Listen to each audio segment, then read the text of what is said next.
Go and spread the good news to the ends of the earth.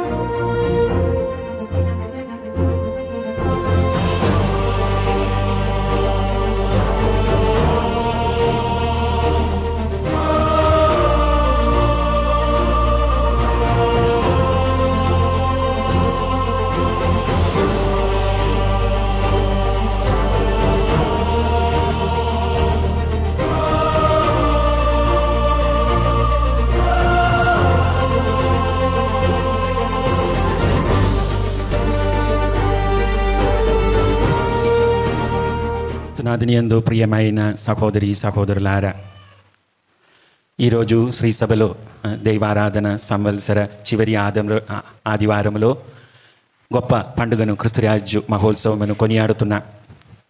ఈ క్రిస్తురాజ్య మహోత్సవం మనకు ఇచ్చినటువంటి గొప్ప సందేశం గ్రహించుకోవడానికి, అర్థం చేసుకోవడానికి 5 విషయాల మీదే మనం ధ్యానం చేసుకుంటాం.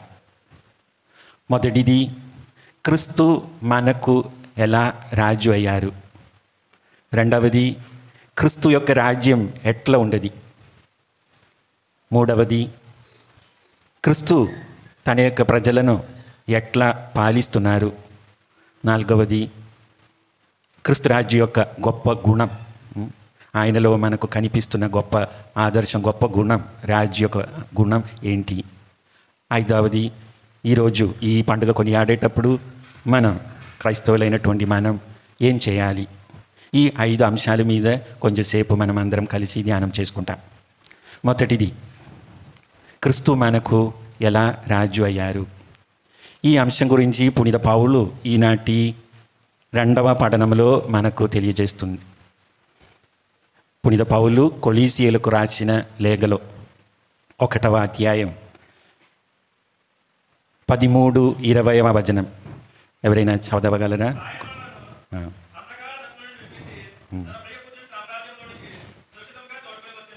సో మరి ఒకసారి, ఆయన మనలను అంధకార శక్తి నుండి విడిపించి తన ప్రియపుత్రుని సామ్రాజ్యములోనికి సురక్షితముగా తోడ్కొని వచ్చెను. ఇంకా 20వ వచనం,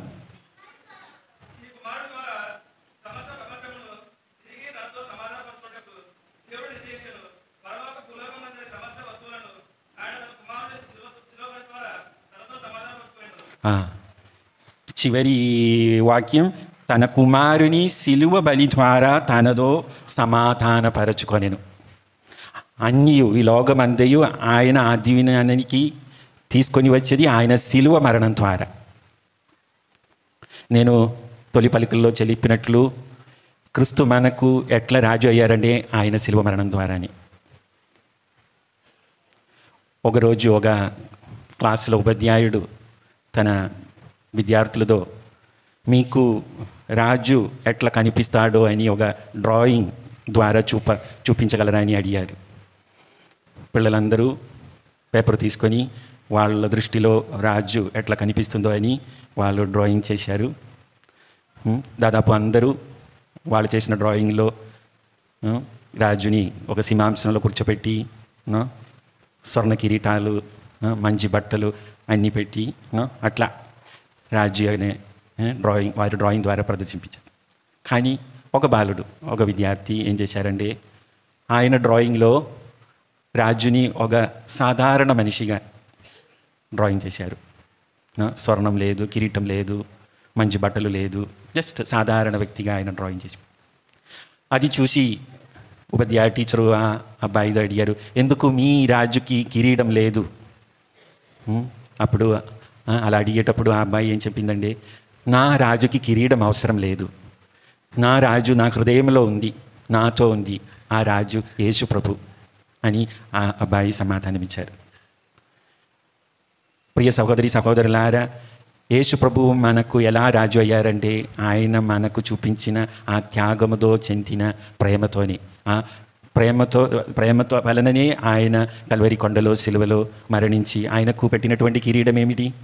ముళ్ళు కిరీటం. ఆయన సింహాసనం సిలువ. ఆయనకు తోడుగా ఉండేవారు నేరస్తులు, దొంగలు, సేవ చేసేవాళ్ళు కాదు. సో ప్రియులారా, త్యాగంతోనే ప్రభు మనకు అందరికీ రాజుగా అయ్యారు. అది మొదటి అంశం.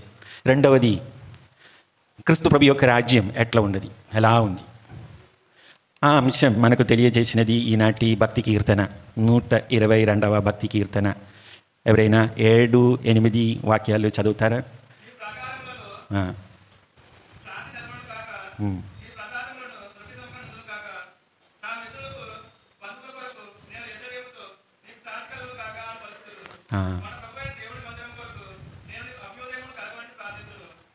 సో ఆయన రాజ్యంలో మనం ఏం చూస్తాం? ఎట్లా ఉంది ఆయన రాజ్యం? ప్రేమతో కలిగిన రాజ్యం, శాంతి సమాధానములతో ఉండే రాజ్యం. అంతే కదా? దేవుని యొక్క రాజ్యం ప్రేమతో నిండిన రాజ్యం, క్షమతో నిండిన రాజ్యం, న్యాయంతో నిండిన రాజ్యం, సత్యముతో నిండిన రాజ్యం, నీతితో నిండిన రాజ్యం. అదే కీర్తనకారుడు ఆ కీర్తనం ద్వారా మనకు తెలియచేసేది. ఆ భక్తి కీర్తన మనం ప్రార్థించినప్పుడు మనం ఏం చెప్పాం? 3-4 సార్లు మనం రిపీట్ చేశాం కదా. ఏం చెప్పి ప్రభు మందిరపును వెళ్ళడానికి మనం అందరం ఆనందిస్తున్నాం, సంతోషిస్తున్నాం. ఎందుకని అక్కడే మనకు సమాధానం, శాంతి, ప్రేమ, న్యాయం, సత్యం, నీతి ఇవి అన్నీ మనకు దొరుకుతున్నాయి. ఈ లోకంలో మనకు అవన్నీ దొరుకుతాయా? అసలు దొరకదు.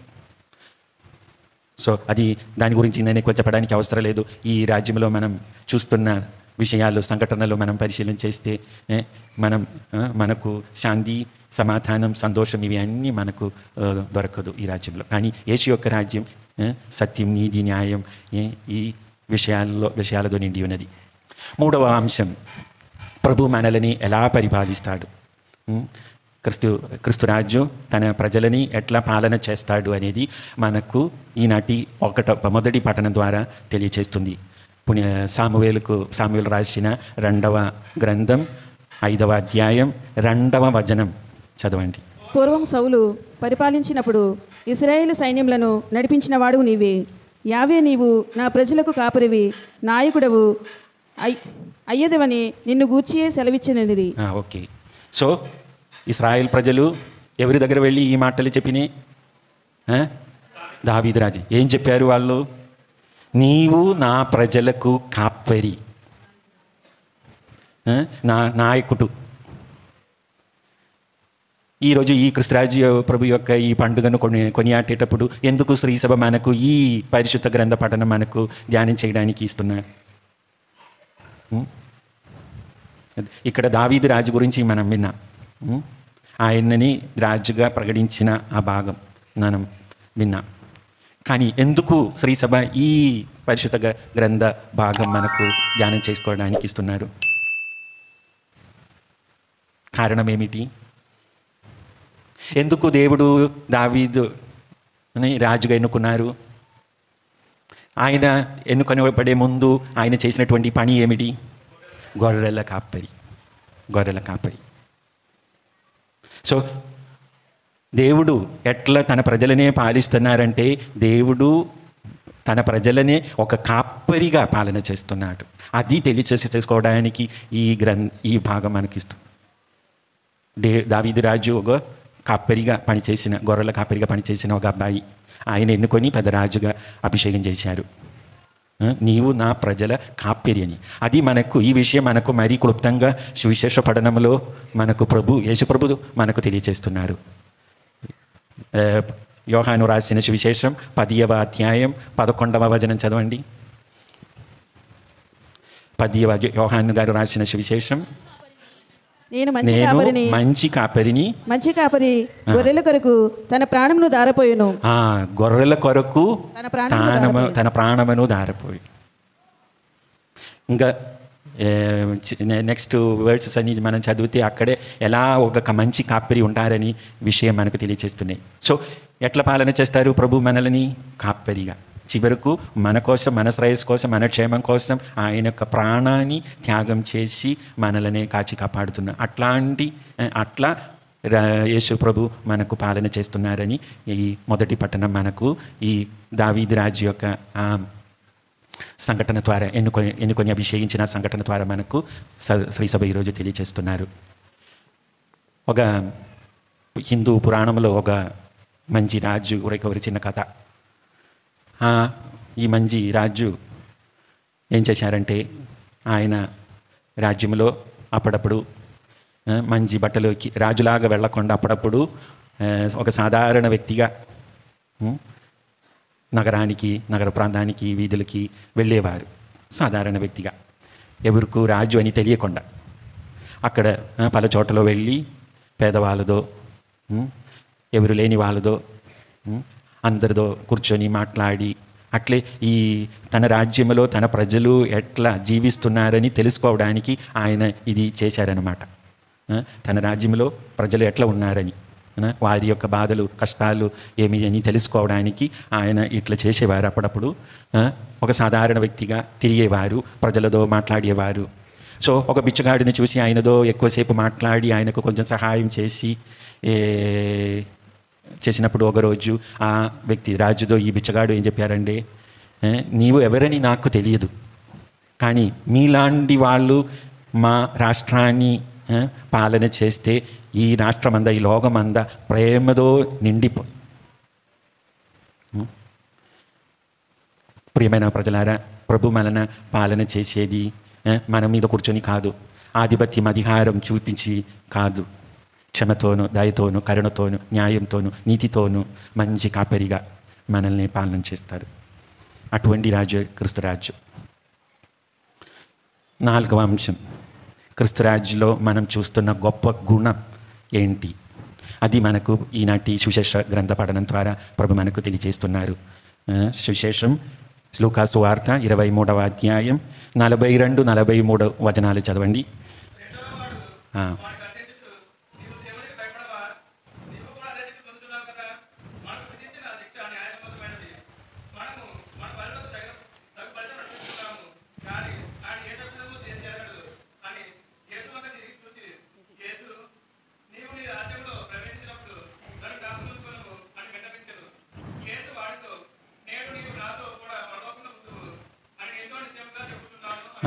సో ఆ మంచి దొంగ ప్రభుతో ఏం చెప్పారు? ప్రభు, నీవు నీ రాజ్యములో ప్రవేశించినప్పుడు నన్ను జ్ఞాపకం ఉంచుకొనుము. దానికి ప్రభు ఏం సమాధానం ఇచ్చారు? నేడే నీవు నాతో కూడా పరలోకమును ప్రవేశించెదవు. ఈ దొంగ అడిగేది ఏంటి? మీ రాజ్యములో, మీ రాజ్యానికి మీరు పోయినప్పుడు నన్ను గుర్తించండి. ఎక్కువ ఏమి అడగలేదు. మీ రాజ్యంలో నన్ను తీసుకొని వెళ్ళండి అడగలేదు. నీ రాజ్యాన్ని చూడడానికి నాకు ఒకసారి అయినా చూడడానికి అవకాశం ఇవ్వండి అని అడగలేదు. ఆయన అడిగేదేంటి? నీ రాజ్యంలో నన్ను గుర్తు చేయండి, గుర్తుంచుకో, అంతే చాలు నాకు. అడిగేది ఒక చిన్న విషయం, కానీ ఆయనకి దొరికిన సమాధానం ఏంటి? ఈరోజు నీవు నాతో పరలోకములో ప్రవేశించేదు. అడిగేది చిన్నది కానీ దొరికేది పెద్దది, చాలా గొప్పది. దీని నుంచి మనం ఏం అర్థం చేసుకోగలం? మన రాజు ఉదార మనిషి, ఉదారంగా ఇచ్చిన వ్యక్తి. మనం దేవుని వైపు ఒక అడుగు వేస్తే దేవుడు మన వైపు ఎన్ని అడుగులు వేస్తారు? 10 అడుగుల 100 అడుగులైనా వేస్తారు. అది మన రాజు యొక్క గొప్ప గుణం. ఈ దొంగ ప్రభుని ఆయన యొక్క కోరికను చెప్పినప్పుడు ఏ నిబంధనలు పెట్టారా ప్రభు? నా రాజ్యానికి రావడానికి వీసా కావాలి, పాస్పోర్ట్ కావాలి, డబ్బు కావాలి, లంచం కావాలి, అది కావాలి, ఇది కావాలని నిబంధనలు పెట్టారా ప్రభు? ఏం పెట్టలేదు. ఏ నిబంధనలు పెట్టకుండా అడిగేదానికంటే ఎక్కువగా ఉదారంగా ప్రభు ఆయనకు ఒసగారు. అది మన రాజు యొక్క గొప్ప గుణం. ఈ లోకంలో ఉన్న రాజులు అట్లా చేస్తారా? మనం గవర్నమెంట్ ఆఫీస్లో ఏదైనా ఒక పని జరగాలంటే మీకు అందరికీ తెలుసు, నేను చెప్పడానికి అవసరం లేదు ఎలా మనం ఎన్ని ఇబ్బందులు మనకు వస్తున్నాయని. కరెక్ట్నో? కానీ క్రీస్తురాజు అట్లా కాదు. భిన్నంగా ఆయన రాజ్యం వేరే, ఆయన పాలన వేరే, ఆయనలో ఉన్న గుణం గొప్ప గుణం వేరే. సో అది మనం నేర్చుకోవలసిన గుణం. ఈ రాజును, క్రీస్తు రాజు నుంచి మనం నేర్చవలసిన గుణం ఏమిటంటే ఉదారంగా మనం ఏం ఇవ్వాలి? మన దయ, కరుణ, ప్రేమ, ఉదార మనస్తత్వంతో మన క్రైస్తవ జీవితం జీవించమని క్రీస్తురాజు మనల్ని ఈ పండుగ ద్వారా ఆహ్వానిస్తున్నారు. చివరి అంశం, ఈ పండుగ చేసుకుంటునేటప్పుడు మనం ఏమి చేయాలి? మీలో ఎంతమంది క్రికెట్ ఆడేవాళ్ళు? ఇక్కడ కొంతమంది కురవాళ్ళు ఉన్నారు, యువకులు ఉన్నారు. ఎంతమంది క్రికెట్ ఆడేవారు? క్రికెట్ ఇష్టమైన వాళ్ళు ఉన్నారా? క్రికెట్ చూస్తారా? క్రికెట్ పోయే అక్టోబర్ నెలలో ఆస్ట్రేలియాలో ఏం జరిగినాయి? గట్టిగా చెప్పండి. మహిళా వరల్డ్ కప్ క్రికెట్ జరిగినాయి. అక్కడే ఆ పోటీలు జరిగేటప్పుడు సెమీఫైనల్ ఎవరెవరు ఆటలాడారు? India, Australia. ఆ సెమీఫైనల్లో ఎవరు ఎక్కువ రన్స్ స్కోర్ చేశారు? జెమీమా రొడ్రిగోస్. ఎక్కడి నుంచి వచ్చారమ్మా? గోవా, ముంబై. ఎన్ని రన్స్ తీసుకున్నారమ్మాయి? 127. కరెక్ట్. అన్ని రన్స్ తీసుకొని తన రాష్ట్రానికి మహిమ అన్నీ తెచ్చుకొని ఆ పోటీ గెలిచినప్పుడు మీడియా వాళ్ళందరూ ఆమె దగ్గర వెళ్ళి ఇంటర్వ్యూ చేశారు. ఆ ఇంటర్వ్యూ చేసినప్పుడు ఆమె చెప్పేది ఏంటి? నేను క్రీస్తు ప్రభు యొక్క కృప వలననే ఈ నాకు ఇట్లా చక్కగా ఆటలాడడానికి నాకు సాధ్యమైనది క్రీస్తు యొక్క విశ్వాసములో, క్రీస్తులో ఉన్న ఆ ట్రస్ట్, కాన్ఫిడెన్స్ వలన, ఆ క్రీస్తు యొక్క కృప వలన నాకు ఇట్లా ఆటలాడడానికి సాధ్యమైందని లోకమంతా ప్రజల ముందు గొప్ప సాక్ష్యం ఇచ్చారు. ఇలాగే ఇంకొక విషయం రీసెంట్గా జరిగినది. ఈ సంవత్సరానికి మిస్ యూనివర్స్ ఎవరు? ఇక్కడ ఆడవాళ్ళు చెప్పాలి. మిస్ యూనివర్స్ ఎవరు? ఈ 2025వ సంవత్సరం మిస్ యూనివర్స్ ఎవరు?